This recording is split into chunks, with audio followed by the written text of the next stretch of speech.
لو أنزلنا هذا القرآن على جبل لرأيته خاشعا متصدعا من خشية الله. وتلك الأمثال نضربها للناس لعلهم يتفكرون.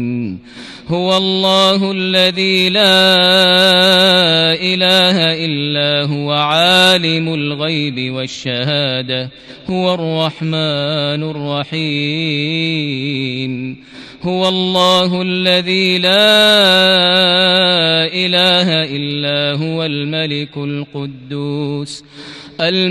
القدوس السلام المؤمن المهيمن العزيز الجبار المتكبر. سبحان الله عما يشركون.